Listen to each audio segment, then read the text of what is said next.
नमस्कार। भजे व्रजेक मंडनम समस्त पाप खंडनम स्वभक्त चित्तरंजनम सदैव नंदनंदनम सुपिच्छ कुच्छ मस्तकम सुनाद वेणु हस्तकम अनंग रंग सागरम नमामि कृष्ण नागरम। आप सभी को Maharaja Agrasen technical education society की ओर से नम्रता शर्मा का वंदन और अभिनंदन। हाल ही में मन की बात कार्यक्रम में भारत के प्रधानमंत्री माननीय श्री नरेंद्र मोदी ने कहा था कि सेहत को योग से होने वाले लाभ को देखकर ही दुनिया ने इसे अपनाया और अब उसी प्रकार कोरोना महामारी के वैश्विक संकट के दौरान भारत के सदियों पुराने आयुर्वेद के सिद्धांतों को भी अपनाया गया है। मेड्स के संस्थापक अध्यक्ष और उसके आधार स्तंभ डॉक्टर नंदकिशोर गर्ग ने श्री मोदी की बात को दोहराते हुए अपने संदेश में मिरासिया इलाडे, एक रोमानियन फिलोसोफर को कोट करते हुए कहा कि योग वह विज्ञान है जो सीमित मनुष्य को असीमित बनाता है। इस पर विश्वास के लिए अंतर से भारतीय या भारतीय मनीषा का एक आयाम होने की पहचान आवश्यक है। मनुष्य की अपने व्यवहार को विविध परिस्थितियों में अनुशासन के साथ नियंत्रित कर अनुकूलन करने की क्षमता का विश्लेषण करने में भारत ने अपना ध्यान केंद्रित किया है, जैसा अनुशासन अन्यत्र कहीं देखने को नहीं मिलता। श्री मोदी ने देश के युवाओं से आह्वान किया कि वे आयुर्वेद के विभिन्न पहलुओं की वैज्ञानिक तरीके से दुनिया के समक्ष व्याख्या प्रस्तुत करें, जिससे चिकित्सा क्षेत्र में भारत के प्राचीन आयुर्वेद के ज्ञान का वैश्विक लाभ सुनिश्चित किया जा सके। उन्होंने युवाओं से कोरोना संकट को आयुर्वेद का विश्वव्यापी प्रसार करने के एक अवसर के रूप में देखने की अपील की। डॉक्टर गर्ग ने मेड्स परिवार को संदेश देते हुए कहा कि श्री मोदी की अपील पर जोर देने की आवश्यकता है। उन्होंने उम्मीद जताई कि आयुष मंत्रालय ने रोग प्रतिरोधक क्षमता बढ़ाने के लिए जो प्रोटोकॉल दिया था उसका मेड्स परिवार पालन कर रहा होगा। डॉक्टर गर्ग ने कहा कि स्वस्थ व्यक्ति के स्वास्थ्य की रक्षा करना और रोगी व्यक्ति के रोग को दूर करना ही आयुर्वेद का प्रयोजन है। चरक संहिता में आयुर्वेद का प्रयोजन सिद्ध करते हुए कहा गया है, आयु कामये मानेन धर्मार्थ सुख साधनम आयुर्वेदोपदेशेषु विदेह परमादरः धर्मार्थ काम मोक्षाणाम आरोग्यम मूलमुत्तमम रोगासु तस्यापहर्तारः श्रेयसो जीवितस्य च। अर्थात धर्म, अर्थ, काम और मोक्ष का मूल उत्तम आरोग्य ही है। इन चारों की प्राप्ति हमें आरोग्य के बिना संभव नहीं है। कवि कुलगुरु कालिदास ने भी इसी विचार को प्रकट करने के लिए कहा था कि शरीर माध्यम खलु धर्म साधनम, अर्थात धर्म की सिद्धि में सर्वप्रथम सर्व प्रमुख साधन स्वस्थ शरीर ही है। अर्थात कुछ भी करना हो तो स्वस्थ शरीर पहली आवश्यकता है। ब्रैड विलिस कहते हैं कि emotional pain rarely comes up for me now, when it does for sure I feel it, but then fortunately through my life experience and my practices I am able to see it for what it is and I am able to use the techniques that yoga and Ayurveda have to offer us. प्रधानमंत्री श्री नरेंद्र मोदी ने कहा कि दुनिया ने योग की तरह ही आयुर्वेद को भी अब सम्मान के भाव से देखना शुरू कर दिया है। उन्होंने अपने ही देश में अपने प्राचीन पारंपरिक ज्ञान की परंपराओं को नकारने की प्रवृत्ति को दुर्भाग्यपूर्ण बताया। उन्होंने कहा कि ये दुर्भाग्य रहा है कि हम अपनी ही शक्तियों को नकार देते हैं, लेकिन जब विदेशी लोग ज्ञान की इस शक्ति को वैज्ञानिक प्रमाण के साथ बताते हैं तो हम उसे स्वीकार कर लेते हैं। श्री मोदी ने सैकड़ों साल की गुलामी को इसकी संभावित वजह बताते हुए युवाओं से आह्वान किया कि भारत की युवा पीढ़ी को इस चुनौती को स्वीकार करना होगा कि योग की तरह आयुर्वेद को भी विश्व स्वीकार करे।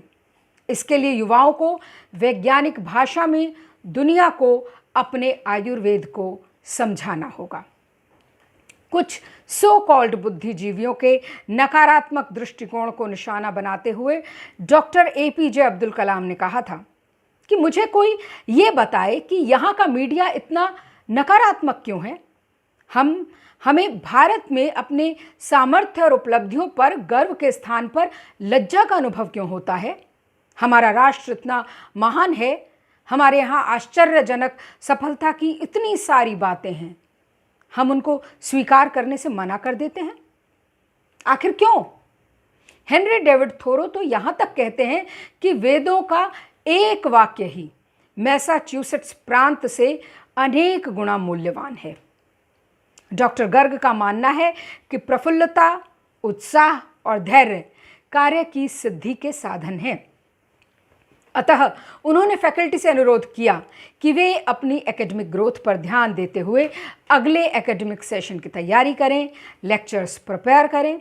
Professor Neelam Sharma, director met, ने फैकल्टी के लिए national digital library covid academic and research repository का लिंक साझा किया है। डॉक्टर गर्ग ने कहा कि सभी अपने लक्ष्य के प्रति सचेत रहें और गंभीरता से अपने कर्तव्य पथ पर आगे बढ़ते रहें। डिगो न अपने प्रण से तो सब कुछ पा सकते हो प्यारे, तुम भी ऊंचे हो सकते हो, छू सकते नभ के सब तारे। अचल रहा जो अपने पथ पर लाख मुसीबत आने में मिली सफलता जग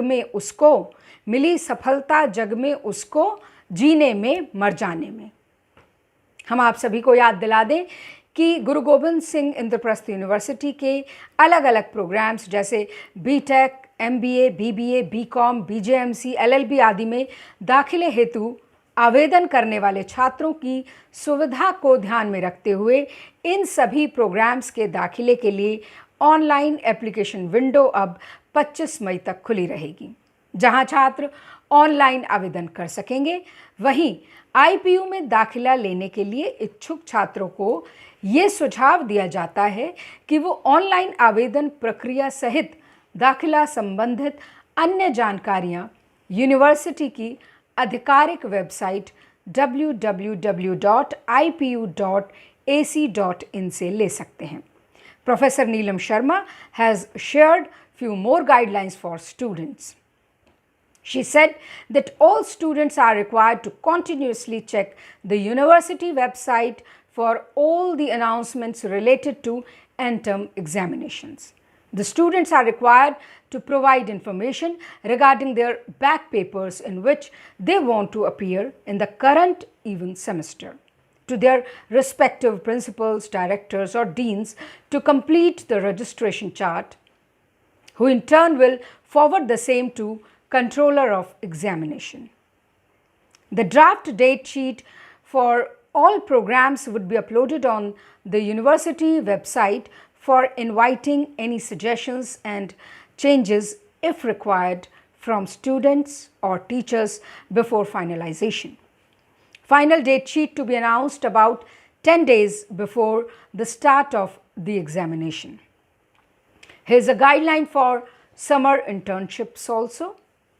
The students of all the programs from other than final semester are required to undertake summer internships during the period from May 7 till 20th June, either in companies or undertake online internships. Those students who are unable to get any opportunity for online internships should inform the dean or the director of the college regarding completion of the same as per university guidelines latest by 25th May 2020. And Professor Sharma also shared with us that a live webinar was conducted by Honorable Human Resource Development Minister Dr. Ramesh Pokhriyal Nishank on May 5, 2020 at Twitter and Facebook live platforms. 50 faculty members and around 300 students from Maharaja Agrasen Institute of Technology were immensely benefited from the webinar. their queries regarding the conduct of exams, course material, availability and promotion to next class or semester were brilliantly answered and handled satisfactorily by the Education Minister of India. मेम्स के director professor Ravi Gupta ने बताया कि memes ने इस बीच faculty और students के लिए विभिन्न ऑनलाइन वर्कशॉप्स जैसे misinformation and fake news in the times of कोविड-19 और MBA in India and abroad का आयोजन किया। अंत में अयोध्या सिंह उपाध्याय हरिऔध के शब्दों में, सोचो संभलो मत भूलो घर देखो भालो, सोचो संभलो मत भूलो घर देखो भालो, सबल बनो बल करो सब बला सिर की टालो, दिखला दो है जगत विजयनी विजय हमारी, रग रग में है रुधिर उरग गति गर्व प्रहारी, वरकर वैदिक विरदा वली वरद वेद पथ पर चलो, सबको दो फलने फूलने और आप फूलो फलो।